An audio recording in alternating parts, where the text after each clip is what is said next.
আসসালামু আলাইকুম রহমতুল্লাহি ওয়া বারাকাতুহু।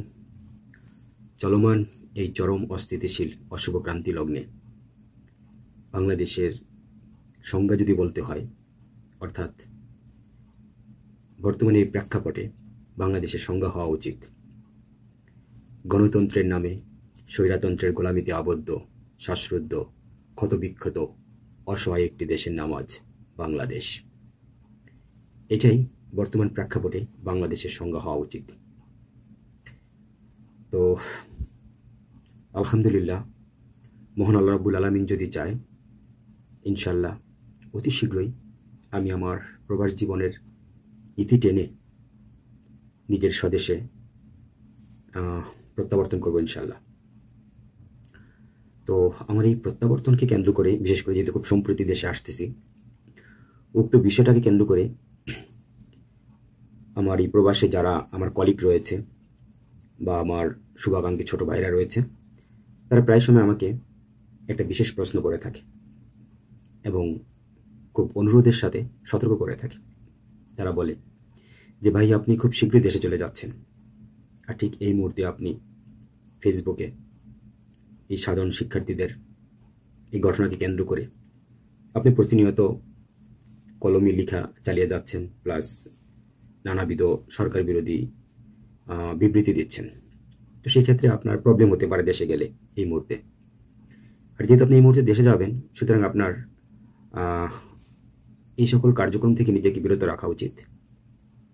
তো এই জাতীয় সতর্কগুলো ওনারা করে থাকে বা ওরা করে থাকে, কেননা এখানকার যারা কলিগ বা আমার ছোট ভাই যারা রয়েছে অত্যন্ত শুভাকাঙ্ক্ষী, নিঃসন্দেহে আমার ভালোর জন্যই তারা এগুলো বলে, এতে কোনো সন্দেহ নেই। তো যখনই এই জাতীয় কথা বলে, তখন তাদের উদ্দেশ্যে আমি একটা কথাই বলি যে, ভাই একজন আদর্শ পিতা হিসাবে তার সন্তানের জন্য, একজন আদর্শ স্বামী হিসাবে তার স্ত্রীর জন্য, এবং একজন আদর্শ সন্তান হিসাবে তার মা বাবার জন্য বা আত্মীয় স্বজন যারা রয়েছে তাদের জন্য যতটুকু করা দরকার, মহান আল্লাহ রাব্বুল আলামিন আমাকে আলহামদুলিল্লাহ ওনার করুণার ভিক্ষাস্বরূপ যথেষ্ট দিয়েছে।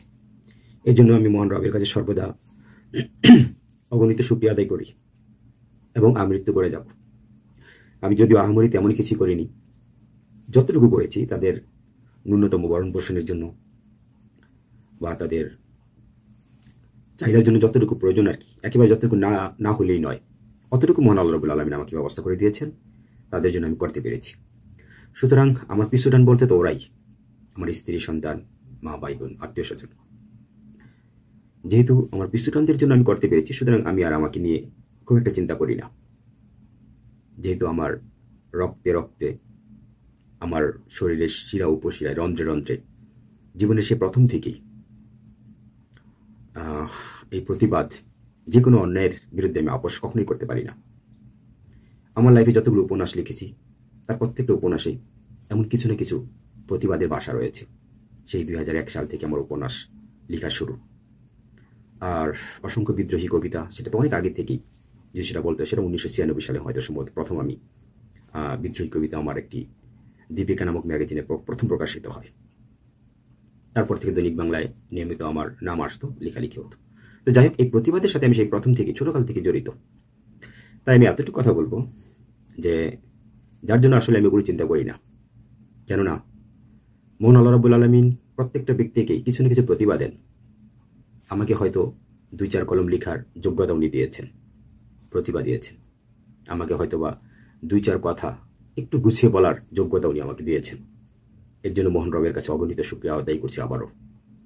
যেহেতু ওনার এই ভিক্ষাস্বরূপে দানগুলো আমি পেয়েছি, অবশ্যই উক্ত প্রতিভাগুলোর সদ্ব্যবহার করতে হবে। তা না হলে আমি যদি তার অসৎ ব্যবহার করি, অবশ্যই তার জন্য মহান আল্লাহ রাব্বুল আলামিনের কাছে কালকে আমাদের বিচার দিবসে আমার জবাবদিহি করতে হবে এবং তার জন্য কঠিন শাস্তি পেতে হবে। আর আমি যদি তার সদ্ব্যবহার করে থাকি সেই প্রতিভাগুলোর, তাহলে মহান আল্লাহ রাব্বুল আলামিন আমাকে কালকে আমাদের বিচার দিবসে ইনশাল্লাহ তার যথার্থ পুরস্কার দিবেন, এটাই বিশ্বাস করি। তো আমি মনে করি আমার সেই শিক্ষা, মেধা, জ্ঞান, প্রতিভা আর নিজের কি বলবো আমি সত্তা বা বিবেক বা ইমান যাই বলি না কেন, আসলে ওগুলোর উপর আমি সম্পূর্ণ দায়বদ্ধ। যে কোনো অন্যায় প্রতিবাদ করতে আমি দায়বদ্ধ, আমার সত্তার কাছে, আমার বিবেকের কাছে, আমার শিক্ষা মেধা জ্ঞানের কাছে আমি দায়বদ্ধ। আর সবচেয়ে বড় যে দায়বদ্ধ আমি যার উপর, উনি হচ্ছেন সর্বশ্রেষ্ঠা মহান আল্লাহ রাব্বুল আলামিন, ওনার উপর। কেননা মহান আল্লাহ রাব্বুল আলামিন ওনার প্রিয় রাসূল হযরত মুহাম্মদ সাল্লাল্লাহু আলাইহি ওয়াসাল্লামকে দিয়ে ওনার বান্দাদের একটা মেসেজ দিয়েছেন। অর্থাৎ যখনই আমাদের চোখে কোনো অন্যায় অত্যাচার চোখে পড়বে, কাউকে অন্যায়ভাবে নির্যাতন করা হবে, নির্যাতিত করা হবে, তো এই জাতীয় যখন কোনো অন্যায় চোখে পড়বে, তখন যদি কারো শারীরিক শক্তি থাকে, তাহলে সে যেন তার সেই শক্তিটা প্রয়োগ করে তার প্রতিবাদ করে। যদি তার শারীরিক সক্ষমতা না থাকে বা অন্য কোনো ক্ষমতা না থাকে, তাহলে সে যেন অন্তত মুখ দিয়ে প্রতিবাদ করে।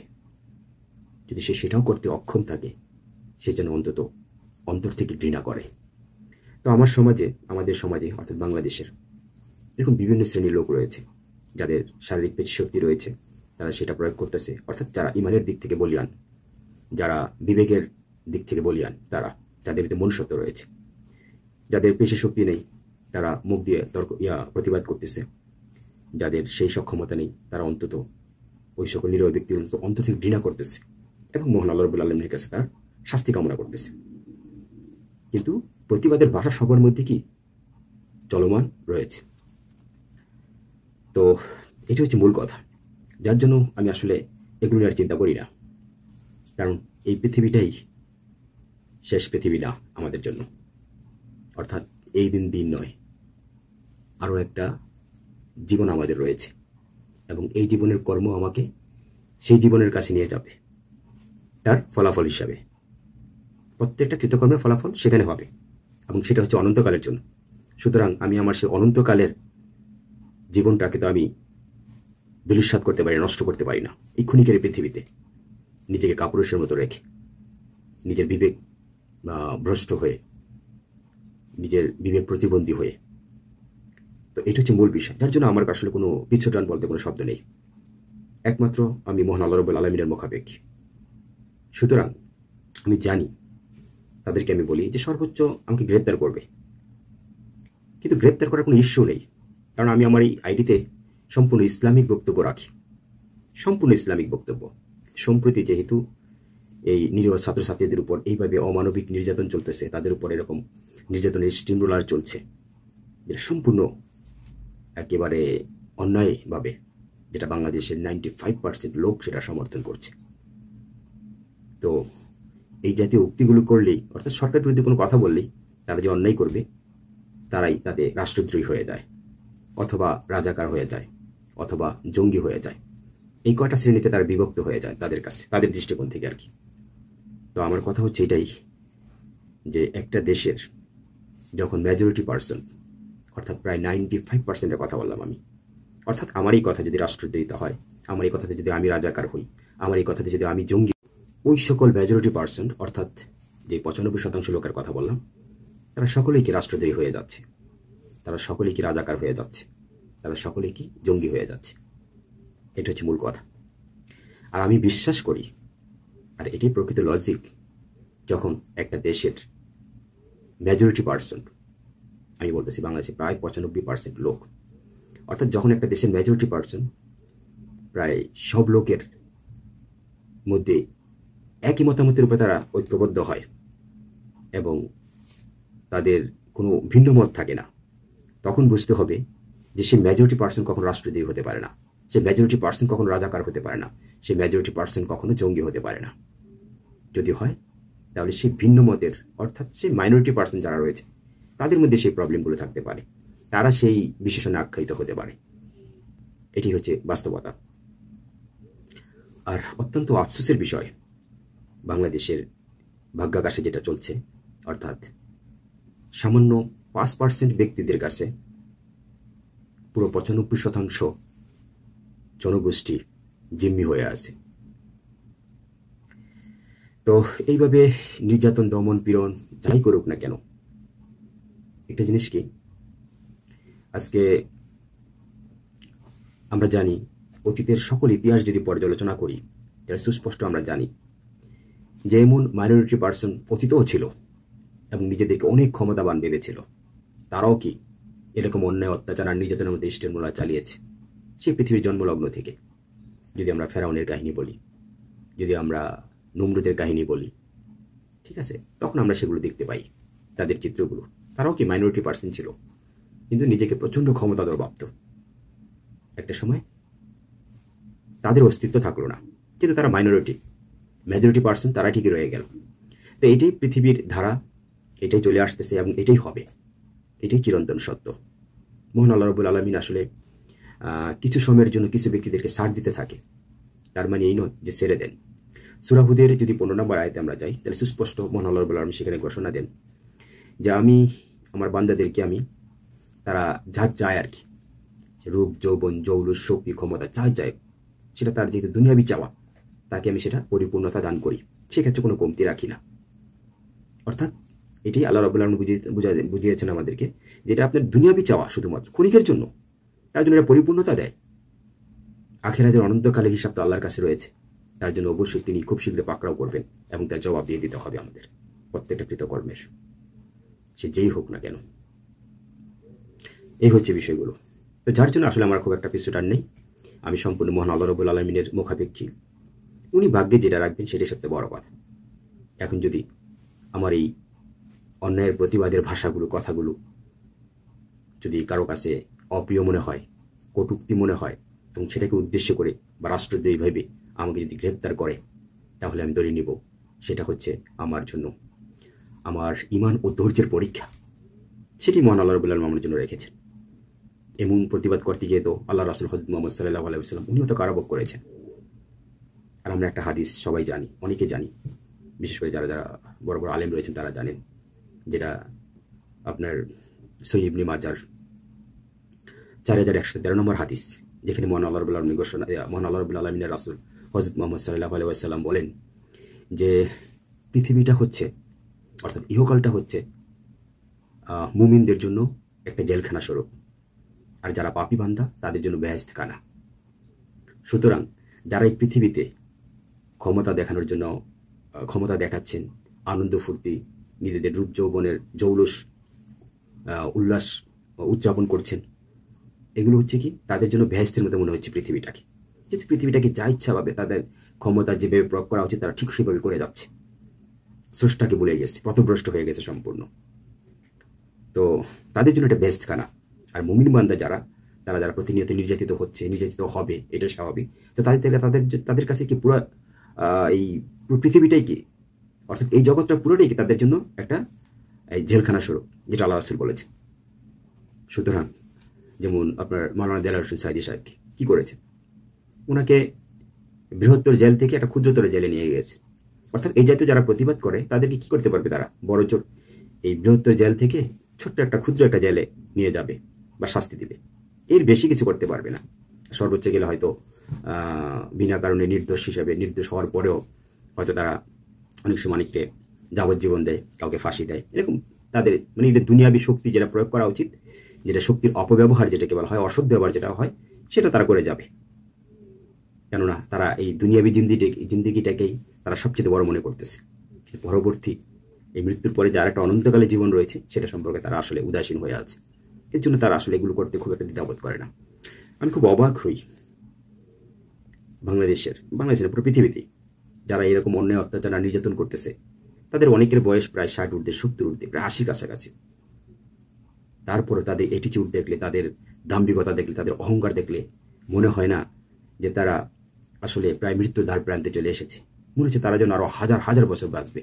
তাদের মনে মানে তাদের চিন্তা ভাবনাগুলো, তাদের অ্যাটিটিউডগুলো, তাদের কর্মকাণ্ডগুলো দেখলে এমনই মনে হয় মৃত্যুর আগ মুহূর্ত পর্যন্ত যার যেই চরিত্রটা সেটা ঠিক ওইখানে স্টাবলিশ থাকে। আসলে মহান আল্লাহ রাব্বুল আলামিন সবাইকে হেদায়েত দিবেন না, যেটা আপনার সূরা আস-সাফের 7 নম্বর আয়াতে আল্লাহ স্পষ্ট ঘোষণা দিয়েছেন, সবাইকে আল্লাহ হেদায়েত দিবেন না। হেদায়েত তাকেই দিবেন আসলে যে হেদায়েত প্রত্যাশা করবে, যার অন্তরের প্রতিনিয়ত আল্লাহর প্রতি ভয় থাকবে, যে কোনো অন্যায়ের প্রতি ভয় থাকবে, যার ভিতরে তাকওয়া থাকবে, অর্থাৎ আল্লাহর প্রতি ভয় থাকবে, যার ভিতরে ইহসান থাকবে, যে প্রতিনিয়ত ভাববে যে আল্লাহ আমাকে দেখতেছে, আমাকে পর্যবেক্ষণ করতেছে, সেই ব্যক্তি কখনো পথভ্রষ্ট হতে পারে না।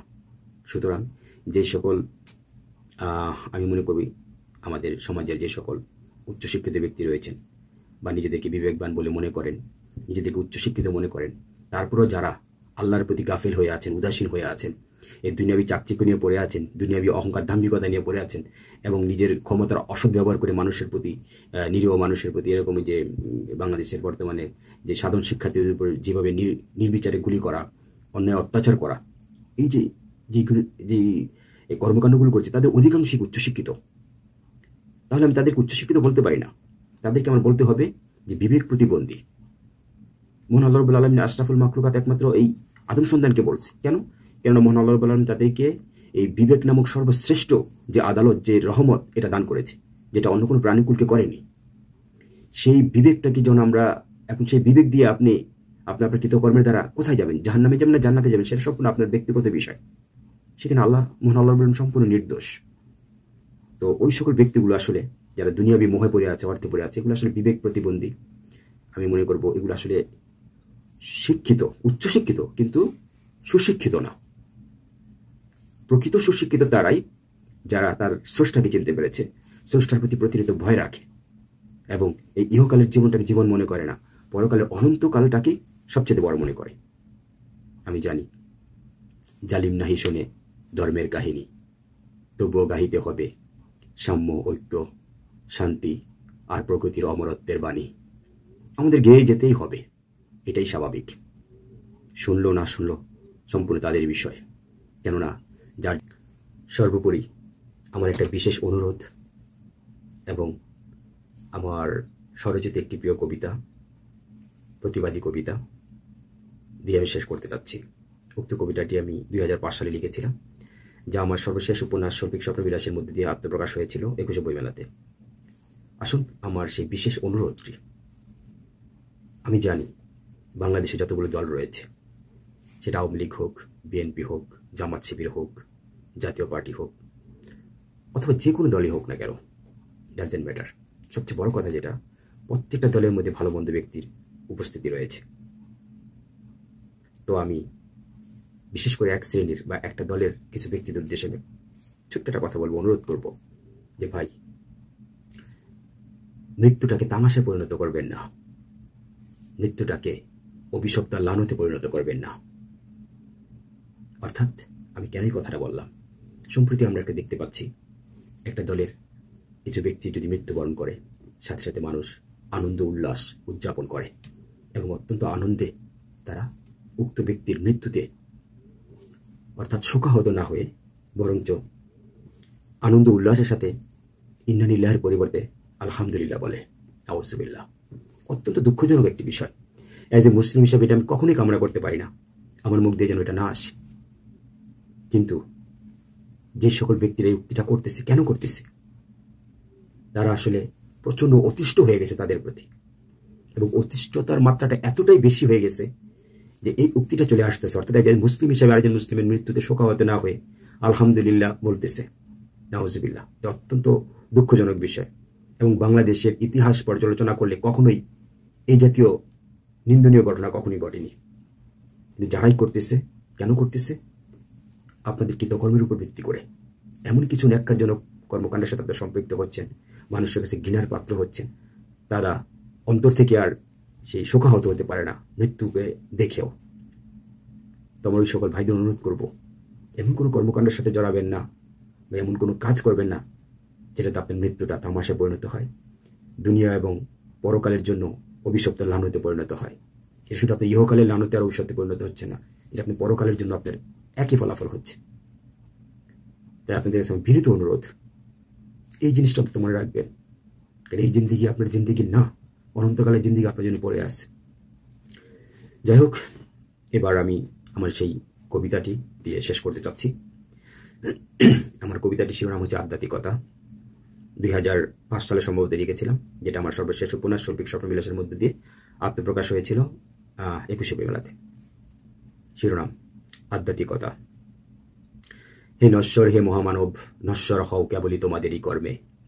হে জনবল্লভ, হে মহামানব, জনবল্লভ হও কেবলই তোমাদেরই কর্মে। জিজুবিষু হতে চাও তোমরা এ বসুধার বুকে, কিন্তু হয় না তা কখনো ইন্দ্রিয় পরবশে, কিন্তু হয় না তা কখনো পরলিপ্সধন সম্পদে। যদি চাও তোমাদের অমরত্ব এ অবনির্বকে, রপ্ত করতে হবে তোমাদের হীনমন্যতাকে। যদিও থাকবে তা তোমাদের কষ্ট সহিষ্ণুতার মাঝে। তুমি কি জানো এই কষ্ট সহিষ্ণুতার ফলপ্রসূ পাবে কবে? যখনই তুমি পরহিতে প্রিয় চিকিৎসায় তোমার তৃপ্তি খুঁজে পাবে। অশুভ দিশর জেনেও তোমার পায়ে পায়ে তোমাকে রাখতে হবে শক্তি বুকে অকুত ভয়ে। মনে রেখো, পরমেশ্বর থাকে শুধু তোমাদেরই পাশে, থাকবে সে হয়ে তোমাদের হিতাকাঙ্ক্ষীর বেশে। শত সহস্র ভয়াবহ মিশ্রার কণে সুচিন্তায় রাখো কেবল নিজ বাবলোককে। একাগ্র চিত্তে থাকো শুধু তোমাদের প্রভু স্মরণে। মনে রেখো হে মহামানব, প্রভু তোমাদের অন্তর্যামী, তাই তো ভক্তি মুক্তির কেবলই সেই মুক্ত খনি। দেখবে মুহূর্তে তোমাদের শত্রুর অপেক্ষায় করবে তোমাদের মনোরিপুর এবং বহিরিপুর। আমি যতগুলো এই জাতীয় কঠিন ভাষা নিয়ে কবিতা লিখেছি, তার মধ্যে এই কবিতাটি অন্যতম। আরও এরকম অসংখ্য কবিতা আমার রয়েছে, যেগুলোর ভাষাগুলো অত্যন্ত দুর্লভ। তো যারা বাংলা শব্দভাণ্ডার অনেক রপ্ত করতে পেরেছেন জানেন, তারা আমার এই কবিতার অর্থ অবশ্যই বুঝতে পারবেন। সবাইকে ধন্যবাদ। আসসালামু আলাইকুম রহমতুল্লাহি ওয়া বারাকাতুহু। উক্ত কবিতাটা যারাই বুঝবেন তারা নিজেদের জীবনকে উক্ত কবিতার মধ্যে গড়ে তোলার চেষ্টা করবেন। সকলের প্রতি শুভকামনা রইল। আসসালামু আলাইকুম রহমতুল্লাহি ওয়া বারাকাতুহু। সর্বশক্তিমান মহান আল্লাহ রাব্বুল আলামিনকে স্মরণ করে ওনার ভালোবাসা অর্জনই যেন হয় আমাদের জীবনের সর্বশ্রেষ্ঠ